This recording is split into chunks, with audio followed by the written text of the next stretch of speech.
qui est caractérisé par 10 cornes et 7 têtes. Dalagona oya talisami na maseke zomi pe na mitu sambo. Dans l'Apocalypse 12, verset 3, on nous parle bien des dragons. Voilà la morphologie des dragons. Na mokanda ya emoniseli mokapona ngwa zomi na mibale nzela misato bazali kolobela biso natina maseke moto sambo pe maseke zomi. Un grand dragon rouge qui avait 7 têtes et 10 cornes, et si c'est 7 têtes, c'est 7 diadèmes. Balobi dalagona moko ya monene ya motane oyo azalaki na mitu sambo pe maseke zomi likolo ya mitu na ye pe ya mitole na Maintenant, ye. quand on regarde Apocalypse chapitre 13, verset 1, Bongo tango totali mokane moniseli mokapona ngwa zomi na misato nzela ya mbo. on nous dit maintenant qu'il y a une bête qui monte de la mer. Balobi ezana nyama oyo azali komata uta Une puissance qui s'élève des nations. balobeke ezali na nguya moko oyo ebimi na kati ya bikolo Pour diriger le monde, mpona kokamba mokili comme nous allons voir, sous l'autorité de Satan. oyo tokomona na se ya bokonzi ya Parce satana que cette bête-là, ete nyama wana comme les autres bêtes qu'on avait vues, ndenge banyama mosusu tomonaki cette puissance-là nguya wana a 10 cornes. aza na baseke zomi. Or, nous avons vu que le dragon aussi a 10 cornes. Tomoni mpe dalagona mpe azali na maseke zomi. Cette bête a 7 têtes. Nyama oyo aza na mitu Nous sambo. venons de voir que le grand dragon rouge a aussi 7 têtes. Tomoni eke dalagona monene ya motane ye mpe aza na La maseke différence sambo. qu'il y a entre les deux, Bokeseni eza kati ya bango mibale. c'est que les têtes du dragon sont couronnées de diadèmes, Tomoni eke moto ya dalagona ezali na badiademe. tandis que pour la bête ici dont on parle, ce sont ces 10 cornes qui sont couronnées. Nzoka nde na banyasika tobia nyama msu wana ezali nde kaka mitu na ye nde balatisa ngo Je motole. ne rentre plus dans les explications, j'avais déjà suffisamment expliqué ça. Nakokota na nimola te po na lobelaki yango mingi. Alors, on ajoute quelque chose de spécial ici. Babakiselo moya bokeseni awa. Alors que pour le dragon, ce sont ces 7 têtes qui étaient couronnées, qui avaient les diadèmes. Mais ici, on nous dit que les 7 têtes ont des noms de blasphèmes. Eloko oyo ezali kotokoki kobakisa likolo ya na dalagona babaki ezalaki nde bamitu na esambo oyo elataki bokonzi ya lokumu awa nde balobi likolo ya mitu oyo na ye elati bakombo ya Ça kotuka. montre que cet homme vient totalement en adversité contre Dieu. Elingi koloba moto oyo yo mobimba na ye azalaki na botelemeli nzambe. Nous apprendrons qu'il va proférer des insultes contre Dieu, des blasphèmes contre Dieu. Tomonaki ye aza moto oyo akotuka nzambe akoloba makambo ya kofinga nzambe. Alors, au verset 2, Na banzela ya là mibale où nous sommes, na on nous montre ce que nous venons de dire déjà, o totanga yambo que cette bête eke nyama wana a tout des 3 autres bêtes précédentes. azali na banyama nyonso misato oyo totangaki yambo. Il a quelque chose de léopard, Azali na eloko ya nkoi, il a quelque chose de l'ours, azali na eloko ya il a ngombolo, quelque chose de lion. azali pe na eloko ya nkosi. Bien sûr, lui-même étant ayant quelque chose de l'animal terrible, extrêmement fort. To ye moko azali pe na eloko ya nyama oyo ya makasi koleka. Amen. Et Amen. nous avons dit que ce sont des caractéristiques de tous ces empires qui ont précédé qu'on retrouve dans cette bête. Ezali nde babizaleli ya banyama nyonso tomonaki elandamaki nde ezali na kati ya nyama oyo. Alors le verset 2 nous dit, si vous voyez bien, le dragon va lui donner sa puissance, le dragon lui donnera sa puissance, son trône et sa grande autorité. Awa tomoni balobi eke dalagona akopesa ye nguya na ye, ngwende na ye, pe bokonzi na ye. Là, nous avions parlé en quelque sorte de l'incarnation. Satan va s'incarner dans cet homme. Wana tolobaki ete satana akomikotisa na kati ya moto oyo. Quand cet homme va agir, il va agir en lieu et place de Satan. Tango moto akosala akobanda kosala na esika ya Satana. Or, Satan, se voulant l'adversaire de Dieu et des hommes, eh bien cet homme se voudra terriblement un adversaire de Dieu et des hommes. Lokola Satana azali moteleme ya bato pe ya Nzambe, moto oyo pe akotelemela Nzambe pe akotelemela bato. Il doit être cruel dans ses relations avec les hommes. Akozala moto na kanza na bukozala na ye na bato. Voilà, c'est ce que nous avons dit la fois passée. Yango nde tolobaki ya mbaleleki. Alors, le deuxième élément sur lequel je voudrais insister, Eloko ya mibale oyo na ngai beta sete. je m'excuse que le dongle ne marche pas. Nazosenga bolimbisi po ete donge ezosala te. Le technicien qui devait s'occuper de ça, car d'avenir. Moto oyo esengelaki asokipe nango azali te. Alors, on va quand même y aller. Nous le considérons comme un dictateur mondial. Tozali komona ye lokola moto moko azali kokamba na nko ya mokili mobimba. Un dictateur mondial. Moto azali kokamba na nko. Parce qu'il voudrait venir diriger le monde d'une manière totalitaire. Alingi akamba mokili na lolenge moko ya kotindika bato basalaka oyo alingi pe mobimba na sans yango. partage. Akokabola ngo na mutu te. Alors que cette dignité-là ne relève même pas de Dieu. Nzoka nde bokonzi wana to lokumu wana eza ya ye te me ata ko nzambe te. Et nous savons que les dictateurs cherchent à contrôler le monde. Toyebi eke bato ya bongo balinga bakamba mokili. Ils veulent tout contrôler à la lettre. Alingi nyonso aye bango malamu alandela ngo malamu. Comme nous allons le voir un peu plus tard, eh bien, ce sera une de ses passions, contrôler le monde. Tokomona yango mimbaleko ya ezala inde posa na ye ya kokamba mokili mobimba. Qu'on avait déjà vu dans le monde pré-adamien. Tomonaki ete tomonaki yango na mokili ya mbo Adamu akelama. Il voulait monter au-dessus de la nuit. Alingaki ya mata likolo na mapata. Au-dessus de l'assemblée pour tout contrôler. Likolo ya lisanga ya ba angelu po ete akamba nyonso. Il veut même contrôler, comme nous allons le voir, contrôler la manière dont on est en train d'adorer Dieu pour détourner cette adoration-là. Même s'il est déjà adoré dans le monde, mais il s'intéresse particulièrement à l'adoration qui se fait aussi à l'église. Parce qu'il fait sortir beaucoup d'enfants de Dieu de l'adoration de Dieu. C'est un élément très important dont nous allons parler. Ce sera un dictateur mondial. Pourquoi? Parce qu'on nous dit que ce sera une tribulation mondiale de la fin de la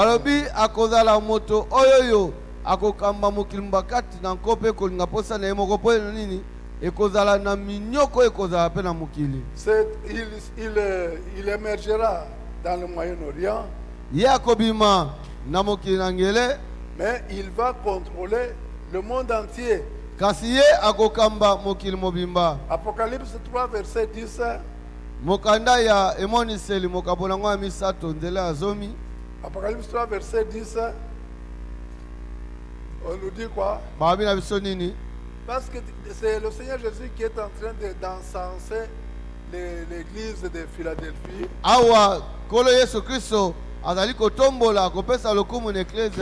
Cette église que le Seigneur va beaucoup aimer parce qu'elle aura gardé de la persévérance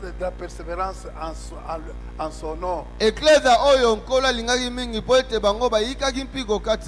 vont garder la parole de Dieu. Ça, je vous ai dit que l'enlèvement, c'est d'abord pour ceux qui aiment la parole de Dieu qui la gardent.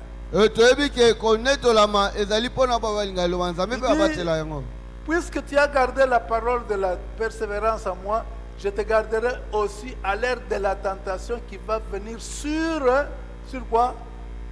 Sur quoi? Le monde entier. Sur le monde entier. Pour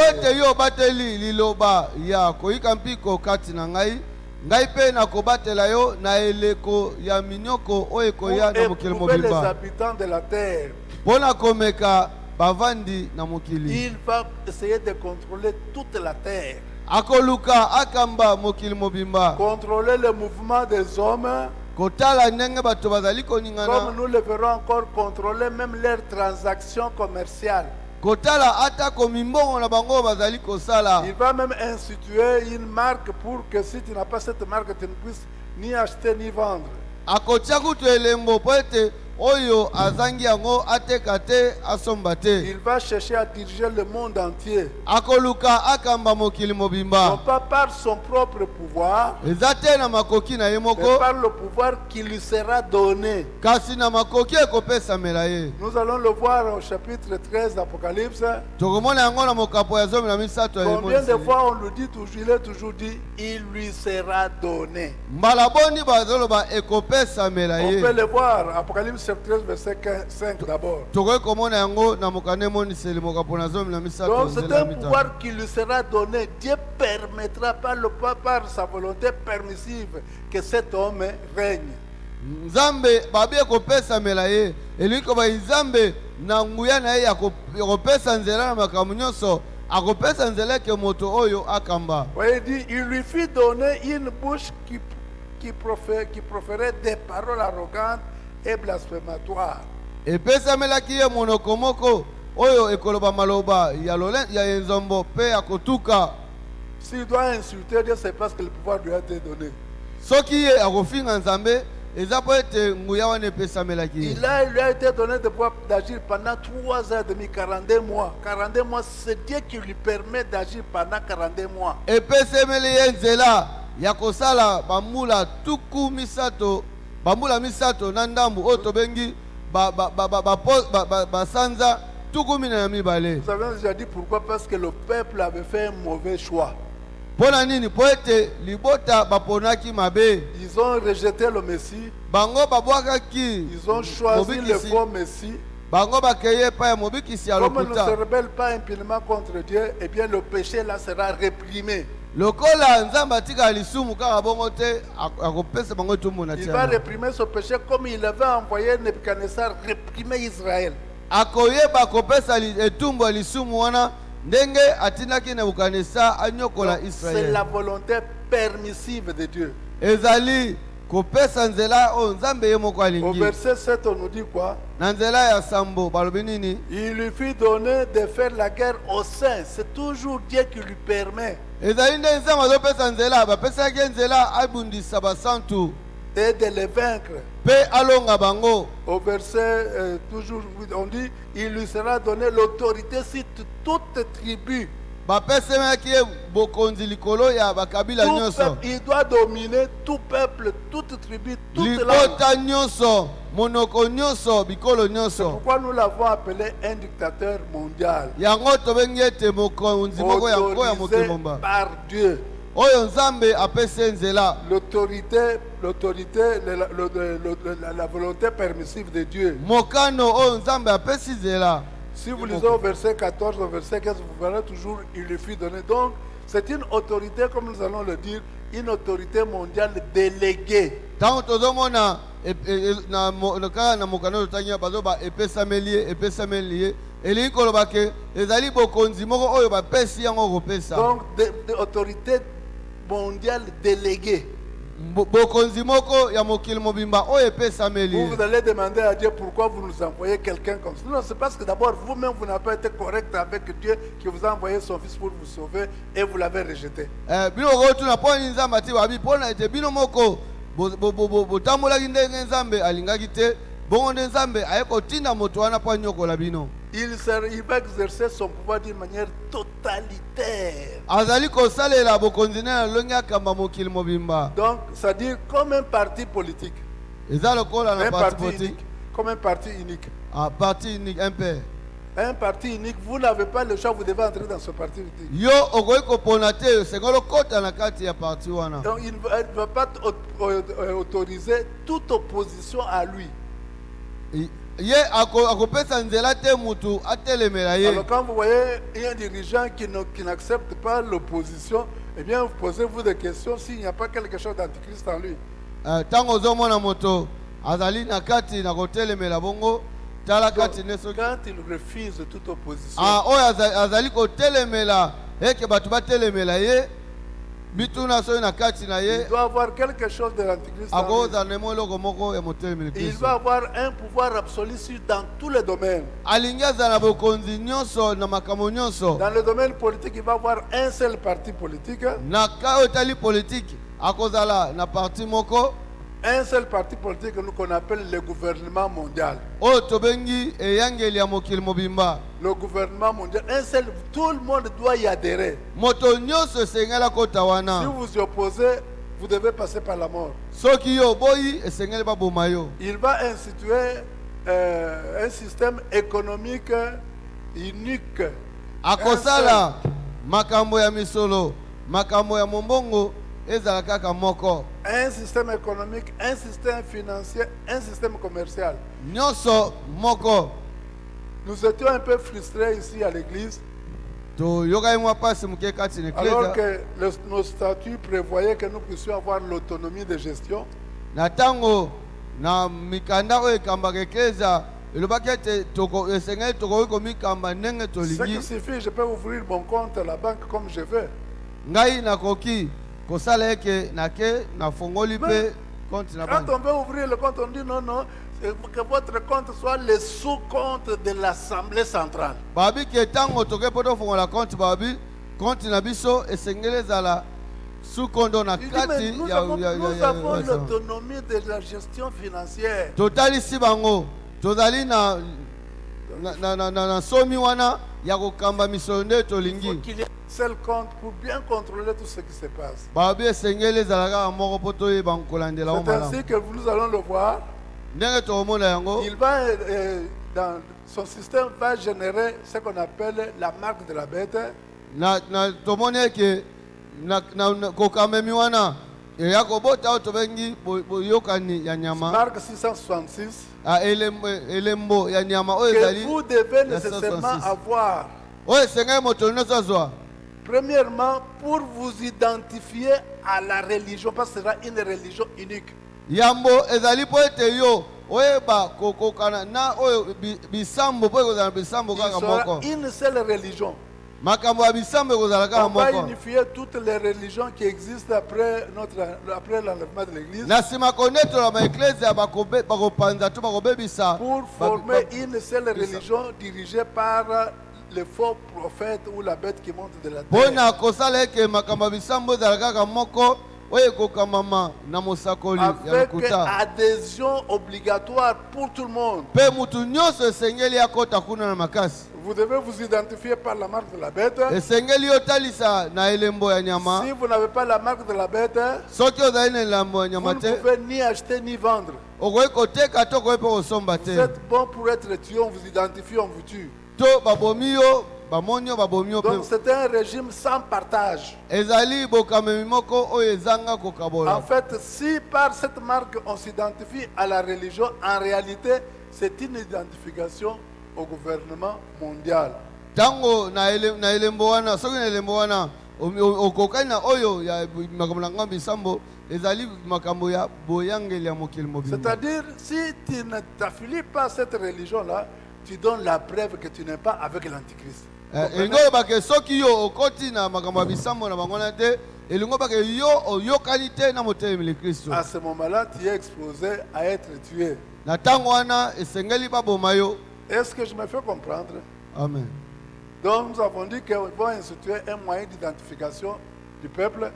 akosala lolenge moko ete bayeba kotanga bato mpe koyeba malamu bato nyonso baza na mokili On va essayer de contrôler le mouvement des hommes, kotala mpe ndenge nini bato bazali kosala le kotambola mouvement, le contrôler leurs transactions. kotala ndenge nini baosala makambo ya En fait, misolo nous sommes déjà contrôlés, mais nous ne sommes pas encore sous le régime de l'Antichrist. biso nani tokomi te na bokamami ya motelemeli Mon kristo ordinateur ici, les gens qui ont des caméras plus loin là, sont en train de lire tout ce que je suis en train de faire là. Ils me suivent. ndenge nazosala na ordinateur na nga awa eza na bato baza mosika bazolanda nyonso oyo nazali kosala Vous avez votre téléphone, vous êtes suivi, c'est déjà fait. oza na telefone na yo bazolandela yo nyonso C'est comme ça qu'on avait tué Savimbi. eza bongo nde baboma esavimi On l'a localisé à partir de son numéro de téléphone. batalaka esika telefone ezali. C'est vrai, au début c'était difficile de comprendre qu'on puisse contrôler le monde. Tango bakoma makambo oyoyo ezaki pasi toyeba ndeni mokili Mais ekamama. aujourd'hui nous le comprenons facilement. Kasi sikoyo tozososola yango na pete. Amen. Amen. Si tu fais une erreur sur ton téléphone, là, envoyer un message, on te dit, Grégoire, tu t'es trompé, on te dit la chose. Soki yo osali mbeba na telefone na yo bakomi kombo na yo Grégoire osali mabe. Envoie-nous le rapport de ce que tu as fait là. Tinda o nyoso yo sali wana. Est-ce que nous nous sommes compris? Je suis en train de résumer parce que ce que nous verrons en détail avec l'Apocalypse, mais je voulais nazali kokomisa mona mokuse po ete za makambo mingi toomona yango na mokanda ya emoniseli. Alors, le 2 Thessaloniciens chapitre 2 verset 4. Mokanda ba Thessalonika mibale mokapola mibale nzela mine. 2 Thessaloniciens chapitre 2 verset 4. Presse. Là, on nous parle, quel est le caractère qu'on est en train de ressortir? Awa ezalele nini bazali kotalisa pona motelemi Kristo. Vous avez noté c'est quel caractère? Babi nini? On l'appellera, il s'appelle qui? L'adversaire. Motelemeli. L'adversaire avéré contre Dieu. Motelemeli ya solo o atelemeli nzambe. Non seulement contre Dieu, Kaka te epai na nzambe, mais aussi contre le peuple de Dieu. kasi ya telemeli pe libota na nzambe. Et nous avons déjà vu ça. Tomonaki yango. En tant qu'adversaire contre Dieu, Lokola motelemeli nzambe, ici on nous dit ce qu'il fera. babi awa oya kosala. Il va s'élever au-dessus de tout ce qu'on appelle Dieu, c'est-à-dire Dieu, ça signifie objet d'adoration. Akotelema likolo ya oyo nyonso bazali kobenga nzambe, nzambe elingi koloba moto esengeli bagumamela. Il se veut l'adversaire de Dieu. Amikomisi motelemeli na nzambe. Et d'abord, adversaire de Dieu, Yambo motelemeli nzambe, et nous verrons, et partant, l'adversaire du peuple de Dieu. pesima tokomona azali motelemeli pe libota na nzambe. Et d'ailleurs, c'est à ce titre qu'on l'appelle Satan. Nde na kozala motelemeli nde babengi ye Satana. Parce que Satan signifie adversaire. Satana elingi koloba motelemeli. Tandis que diable signifie calomniateur. Nzoka nde diabulu elingi koloba eke moto azali kotuka. Quand on dit adversaire ici, on l'appelle Satan. Tango bazali koloba awa na motelemeli, bazali koloba na Satana. Amen. Amen. Adversaire de Dieu, Motelemeli nzambe, déjà dans Apocalypse 13, verset 1, nous avons vu que sur cette tête, il y a des noms de blasphème, 7 noms de blasphème. kolanisama mokane moniseli mokabola ngo azomi na misato tomonaki likolo ya mitu na ye ezali na bakombo ya kotuka. Pour dire que c'est quelqu'un qui vient équipé vraiment pour s'opposer à Dieu. Tomonaki azali moto oyo abongisa ye malamu po ete atelemela nzambe. Il vient pour s'opposer à Dieu. Aye mpo na kotelemela nzambe. C'est ce que nous avons vu dans Apocalypse chapitre 7, verset d'abord 8. Tomonaki na mokanda ya emoniseli mokapo nango ya sambo Non, nzela. dans Daniel, pardon. Daniel mokapo nango ya sambo nzela ya Daniel 7, mwambe. verset 8 d'abord. Nzela ya mwambe. Oh, je considérais les cornes et voici une petite corne sortie du milieu d'elle et 3 premières cornes furent arrachées devant cette corne. Et voici, elle avait des yeux comme les yeux d'un homme et une bouche qui parlait avec arrogance. Na bana kotala na maseke pe natali ezaki na liseke moko ya moke ebimai na kati na yango pe babi misato ya maseke ya yambo elongwaki liboso ya liseke wana. Tala ezalaki na miso lokola miso ya moto pe monoko oyo bandai koloba na nzombo. Alors, une bouche qui parlait avec arrogance contre Dieu, bien sûr, contre Dieu. Monoko moyo bandai koloba na nzombo kotelemela nzambe. Et c'est plus précisément au chapitre 7, verset 27, 24, pardon, 25, pardon, qu'on montre vraiment qu'il était l'adversaire contre Dieu. Mingi tokomona yango na mokanda ya Daniel mokapo nango ya samunzela tuimba na mitano nde tokomonaka moto oyo aza mpenza motelemeli Kristo. On nous dit il prononcera des paroles contre le Très-Haut. balobi ya koloba maloba kotelemela oyo aleki likolo. Quand on est en train d'exprimer son adversité wana azali kotalisa botelemeli na ye contre Dieu. kotelemela Nzambe. Dans la suite, on parle de l'adversité contre le peuple de Dieu. balobi mpe na botelemeli kotelemela libota na Qui Nzambe l'opprimera akonyokola et qui lui seront livrés pendant 3 ans et demi. mpe bakokabele bango na bambula misato na ndamu. Donc l'apôtre Paul l'appelle vraiment l'adversaire Toma Polo abengi motelemeli parce qu'il va poser les actes que nous avions appelés au verset, toujours au verset 25 là, laissez le verset 25. On dit, il espérera changer le temps et la loi. babi ke ye akolikia kobongola bileko mpe mobeko. Nous avons dit qu'il viendra en adversaire de Dieu pour s'opposer au calendrier, à l'accomplissement, à la célébration des fêtes que Dieu avait établies pour son adoration. Ye akozala motelemeli Kristo motelemeli Nzambe pona kotelemela mampati nyonso oyo Nzambe abongisa pona kogumamela Parce ye. que Dieu avait institué le sabbat et les autres fêtes comme les jours où le peuple doit aller l'adorer. Po ete Nzambe atiaki sabata na mampati mosusu ezala mikolo oyo bakokende kogumamela Et ye. même des jours, et même chaque jour, il avait fixé l'adoration quotidienne. atako mikolo nyonso atiaki ete esengela ye bagumamelaka ye mikolo nyonso. Et nous avons vu qu'il va s'opposer à l'adoration quotidienne tomoni eke ya kotelemela kogumamela mikolo nyonso en faisant interrompre les sacrifices. akoyeba kopekisa bambeka mpe Et il va mabonza. aussi s'en prendre à l'adoration, à la Pâque, à la Pentecôte et à la fête des tabernacles. ye akotelemela mpe kogumamela na pasika na pentecote Pentecôte, na fête des tabernacles.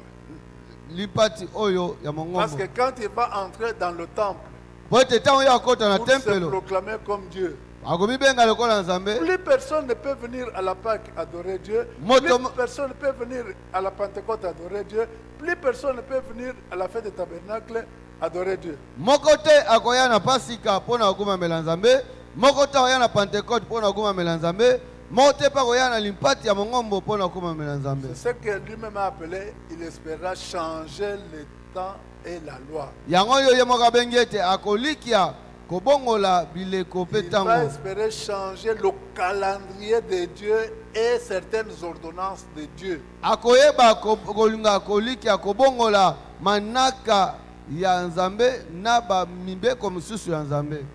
Amen. Et l'apôtre Paul nous a précisé ce qu'il va faire dans le temple. bongo Toma Polo atalisi biso nini akosala kati na tempelo. En tant que adversaire de Dieu, lokola motelemeli na Nzambe, nous avons vu que le peuple lui sera donné pendant 3 ans et demi pour qu'il l'opprime. tomoni eke libota ekopesamela ye Pendant bambula 3 ans. misato na ndambu mpo ete anyokola bango. Comme on a vu dans Daniel 7, 25. ndenge tomoni na mokanda ya Daniel mokambo nango ya samonzi ya tumi 25. Pendant 3 ans et demi, le peuple, c'est Dieu lui-même qui lui donne le peuple pour qu'il l'opprime. bambula misato na ndambu Nzambe ye mo apesi akabeli ye bango mpo ete anyokola bango. Et comme le peuple va se rebeller, il y aura une grande persécution. lokola libota ekotomboka babimi nyoko ekoya. Comme il sentira qu'il faut absolument exterminer la race juive, il va convoquer les armées de toutes les nations du monde pour la bataille d'Armageddon. lokola ye akoluka sikoyo asilisa libota mobimba ya bayuda akobenga bankumu ya mokili mobimba mpo na basala oyo tobengi bitumba ya Armageddon. Mais là, ce sera sans fin parce que Christ viendra mettre fin à ça. wana nde ekozala suka na ye mpo ete Kristo akoya mpo apesa nzela te asala Nous yango. l'avons donc appelé l'adversaire. yango tobengaki ye motelemeli. Je crois que vous connaissez déjà comment le qualifier en tant qu'adversaire. nakanisi sikoyo ndenge nini okoki kotia na esika na ye ya motelemeli. Daniel 7, verset 8 toujours. Daniel mokapo nango ya sambo nzela nango ya libwa ya mwambe pardon. Là, nous avons lu un caractère qu'on a ressorti, on a dit qu'il est arrogant. Vous le voyez bien, la dernière partie, une bouche qui parle avec Babi Ouais, monoko moko ezali koloba na nini arrogance. enzombo. Donc ce sera un homme très arrogant Akozala moto atondi na enzombo. pendant 3 ans et demi. Bambula misato na ndambu. C'est ce que nous avons lu tout à l'heure. Pendant 3 ans, il lui sera donné de prononcer des paroles contre Dieu. Ekopesa melaye aloba maloba kotelemela nzambe. Un homme très arrogant. Moto moko ya enzombo. Donc, quelqu'un qui méprise Dieu, il ne peut qu'être arrogant envers Dieu. Moto oyoyo azali kochola nzambe esengeli kaka azala na enzombo liboso na nzambe wana. D'accord? Nous avons déjà vu combien de caractères aujourd'hui? Tozi mi boni Nous avons dit dictateur mondial. On a vu quoi? L'adversaire. Maintenant, nous venons de voir l'arrogant. arrogant. Maintenant, moi, je voulais faire la démarche inverse parce que beaucoup ne sont pas là. Je donne un caractère. Vous me trouvez le verset biblique, ça aurait été mieux. Ngai nalingi lokwa bato ebele bazali te. Nalobi ezaleli moko bino bopesi ngai Mais vesa. comme on est déjà vers la fin, on peut continuer. Kasi lokola tokomi na sona suka tokoki kokoba. Alors, nous avons le 4e caractère. 4e, hein, c'est ça. Tozali na ezaleli oyo ya mine. Il est blasphémateur. Azali motuki. Nous avons déjà vu dans Apocalypse 13, verset 6, on dit quoi? Tomonaki yango na mokanda ya emoniselu. Mokapo nango azomi na misato nzela motoba balobi nini? Apocalypse 13:6. Il ouvrit la bouche pour proférer quoi? Des blasphèmes contre Dieu. Afongoli monoko pona koloba maloba na kotelemela Pas kotuka seulement pour nzambe. blasphémer contre Dieu, mais blasphémer le nom de Dieu, de son tabernacle et ceux qui habitent dans le ciel. Pona kotuka kombo na nzambe mongombo na ye mpe baoyo nyonso bavandi na likolo. Qui est déjà au ciel à ce moment-ci? Na ntango oyo banani baza na likolo. Ça je vais voir. Na eleko oyo. Qui est au ciel? Ici. Na eleko banani baza na se. Banani ba likolo. Banani baza na lola. Biso L'église. Omoni. Lokola tokimiye moya sala loko moko ezate etikali kaka afinga pamba mafinga na ye kosala loko moko te. Amen. Donc il ouvrit sa bouche pour profaner des blasphèmes contre Dieu. Pour blasphémer son nom, son tabernacle et ceux qui habitent dans le ciel. afongoli monoko na ye pona koloba maloba kofinga epai na nzambe pona kofinga kombo na ye mongombo na ye mpe baoyo nyonso bavandi na lola. Et nous avons déjà dit qu'il a des têtes de blasphème, n'est-ce pas? Tolobaki yango azali na mitu na ye balobi aza na kotuka. Amen. Amen. Amen. Alors, nous avons maintenant insisté sur, j'ai déjà parlé de l'autorité déléguée. Hein? Na betaki sete mingi esi nalobelaki yango na ntina bokonzi oyo bapesi yo koposa Tout ce qu'il va avoir comme pouvoir là, nyonso akoki kozala lokola mpifo c'est une autorité qui lui est conférée par Dieu. ezali bokonzi oyo bapesi ye epai na nzambe. Pour combien de temps? Mpo na bileko boni 3 ans et demi.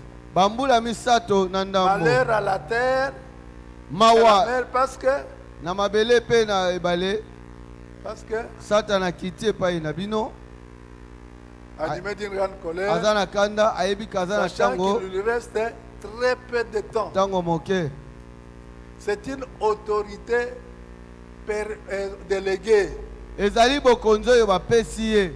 Dieu permet l'accomplissement non pas de sa volonté absolue, mais de sa volonté permissive. Nzambe apesi nzela eza te na mokano na ye ndenge ezali kasi apesi nzela mpo ete esala mabongo. Donc c'est Dieu qui cède. ezali nde Nzambe apesi mwa ntango moke bokonzi Pourquoi? wana. Parce qu'il sait que bientôt Jésus viendra rétablir son royaume Mpo na pour nini? le bonheur de l'humanité. Po ete ayebi ke kala mingi te Yesu akoya akoya kotia bokonzi na ye mpe akoyeba kosala po ete libota mokili esengo ezonga na mokili. Daniel 11, verset 36. Daniel mokapo nango ya zomi na moko nzela tuku misato na Parlons de la motoba volonté permissive de Dieu. na oyo etali mokano nzambe apesi nzela esala mabongo. Daniel 11, verset 36 dit quoi? Daniel chapitre 11 verset 36. Il dit, le roi fera ce qu'il voudra. Abinkumu akosala oyo alingi. Il s'élèvera bien sûr. Akoto- Alors, akoto- à la fin telema. là, on dit, il prospérera jusqu'à ce que la colère soit consommée. Na suka balobi nini akofuluka kino nyonso kanda oyo babongisa mpo na ye ekokisama Selon ce que Dieu a été arrêté, ce qui a déjà été arrêté. oyo nzambe si abongisa uta kala mpo na Que ye Dieu va le laisser prospérer, nzambe akotika afuluka sachant que sa fin, c'est le temps ardent de feu et de souffle. koyeba eke suka na ye ezali lubwaku ya sufulu mpe ya moto. Nzambe akomitika bafika ye, parce que ye bien de kalamingi te akokende wapi na le temps ardent de feu et de souffle. Amen. Amen. Est-ce que c'est clair? Amen. Alors, nous avons vu en ce qui concerne le roi Antiochus Épiphane. tomonaki na oyo etali nkumu Dans Antiochus Daniel Epiphan 8, verset 23. na mokanda ya Daniel mokapo nango ya mwambe nzela ya tuku mibale na misato. Un caractère essentiel, comme ça montré. ezaleli moko ya motuya oyo batalisi biso. Daniel 8, verset 23.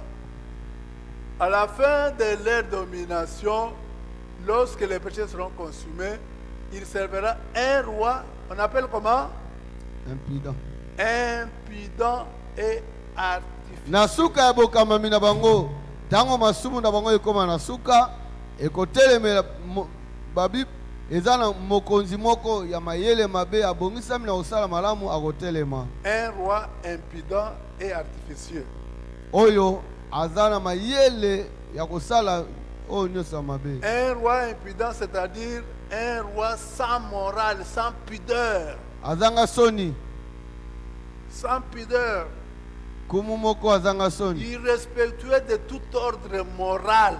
Ye atosaka te ata evandeli boye ya malamu ya bato. Irrespectueux de tout ordre spirituel et légal. Atako na makambo ya nzambe to na makambo ya kovanda malamu ya leta. C'est pour ça qu'on a dit il fera tout ce qu'il voudra. Yango nde babi akosala oyo nyonso alingi. Il n'a de compte à rendre à personne. Ye ndenge azali wana aza na moto oyo akobanga te. Il ne se moque des lois des hommes. Ye azali kotsola oyo ezali mobeko ya Surtout bato. des lois morales. Mingi ko evandeli ya malamu. Ça ne l'intéresse pas. Ezokipe ete. Vous comprenez qu'il ne peut qu'agir avec quelqu'un d'autre qui méprise Dieu. Omoni eke akosala kaka na moto mosusu azali kotsola nzambe. C'est très important. Eza motuya. Un homme impudent, Moto moko oyo azanga soni. sans morale, Evandeli mabe. sans scrupule. Aza na aibi kovanda malamu te. Alors, artificieux, nous avons dit expliquer à l'artificieux. Artificieux. Nous avions dit que c'était un homme habile pour déguiser la vérité. Aza moto moko oyo abongisami mayele aza na mayele makasi mpona kobongola solo. Quand bongo la bosolo, oyo ezalaki solo, comme vous êtes dans la confusion vous-même. Atie bato kati na mobulu eza solo to solo te. C'est comme dans la société où on ne sait plus, les hommes ne savent plus distinguer ce qui est bien, ce qui est mal. Eza lokola na evangeli na mokili ntango bato bazali bazososola lisu te oyo eza mabe bayebi kotia bokeseni te na malamu na mabe. Artificiel signifie aussi celui qui sait résoudre des problèmes difficiles des hommes. Aza pe moto oyo aza na makoki ya kopesa biyano na makambo ezosala pasi. C'est pourquoi quand il va se émerger, yango ntango ya komata les gens vont dire, mais un homme qui a réussi à signer l'alliance de paix et de sécurité pour tout le monde.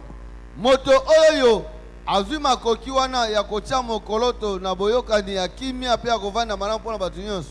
Mais comment il a pu réussir? C'est un homme intelligent. ndenge nini alongi yango aza moto moko ya mayele makasi moto moko ya bwanya. Mais quelqu'un qui est habile pour tromper les autres. nzoka nde moto aye mpona kokosa bamisusu. On appelle d'ailleurs un expert en tromperie.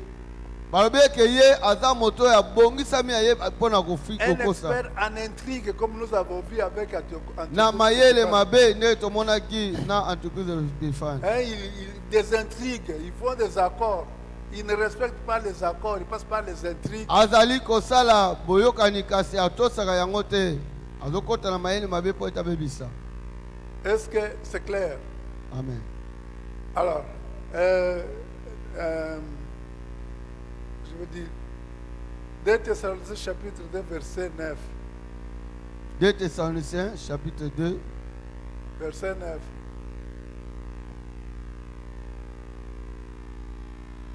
L'apparition de cet impie se fera. Donc, ici, botalisami ya moto na mbindo oyo ekosalama on appelle qui ici? babengi nani? L'impie. Moto na mbindo. L'impie signifie un homme sans loi. Moto moko azangi mobeko. Quelqu'un qui peut faire tout ce qu'il veut. Moto moko alikoki kosala eloko nyonso oyo alingi. Incapable de se conformer à toute loi établie. aza na makoki te ya kotosa ata mobeko moko esalama. En quelque sorte, un contestateur. Motelemeli Il conteste toutes les lois. ye atelemelaka Non pas mibeko parce nyonso. qu'il veut innover, mais parce qu'il est contestateur. eza te mpo ete ye alingi asala makambo, aza mpo ete ye aza motelemeli. C'est pourquoi Daniel 11, verset 36 dit le roi fera ce qu'il voudra. yango wana na mokanda ya daniel mokambo nango azomi na moko balobi ete nkumu akosala oyo nyonso oyo alingi. Daniel 11, verset 36, on dit il fera, le roi fera. daniel ce qu'il mokambo voudra. nango azomi na moko nzela ya tuku misato. Il n'a de compte à rendre à personne. babi ke ye aza na moto moko te oyo akoki kobanga. Et sa puissance, parce que sa puissance, ce n'est pas sa propre puissance, c'est la puissance de celui qui lui a cédé. tomoni ete nguya na ye eza nguya na ye te ezali nguya ya oyo apesi ye yango. Alors, on a parlé de l'orgueil, bien sûr, et de blasphémateur. Maintenant, un autre critère très important, c'est qu'il est orgueilleux. eza mpe na ezaleli mosusu oyo eza ya motuya aza moto na lolendo. Un homme orgueilleux. moto moko ya lolendo. Pourquoi? Pourquoi il a de l'orgueil? mpo na nini aza na lolendo? Il a l'orgueil parce qu'il agit sous incarnation. C'est lui qui avait montré son grand orgueil sur la sainte montagne de Dieu à l'époque. ezali mpo ete ye azali alatami mpe azosala na nguya ya moto oyo yo atalisaki lolendo ne ya monene ntango azalaki kuna na ngombe santu na nzambe. Ésaïe chapitre 14, verset 13 à 14. Ezayi mokapo nango ya zomi na mine nzela ya zomi na misato kino na zomi na mine. Où nous allons voir le caractère d'un homme orgueilleux. wapi tokomona ezaleli ya moto ya lolendo. Un homme orgueilleux, c'est toujours je. moto ya lolendo ye azala kaka je ngai. Voyez ce qu'il dit là? Tala Je alobi. monterai au ciel. abi nakomata na likolo. J'élèverai mon trône au-dessus des étoiles, au-dessus des anges de Dieu. nakotombola ngwene na ngai likolo ya baangelu na Je nzambe. m'assurerai sur la montagne de l'assemblée. C'est moi qui dois nakovanda contrôler. likolo na ngomba ya À lisanga. l'exception de Septentrion. Verset 14. Je monterai au sommet des nues. abi nakomata likolo na mapata. Je serai semblable au Très-Haut. nakokokana na oyo aleki likolo. L'orgueil dans son cœur. babi lolendo na Quand vous motema voyez na ye. quelqu'un qui est toujours dans l'orgueil, et c'est terrible, il faut déjà comprendre que l'esprit qui agit en lui. ntango n'est pas ozomona l'esprit. moto awumeli kati na lolendo yebake molimo ezosala kati na ye C'est ezali ya comme nous motema. voyons le serviteur de Dieu ici qui vous raconte ces miracles qu'il a fait partout à travers le pays, à Omoni. travers le monde. C'est lui. Jésus n'a pas de place.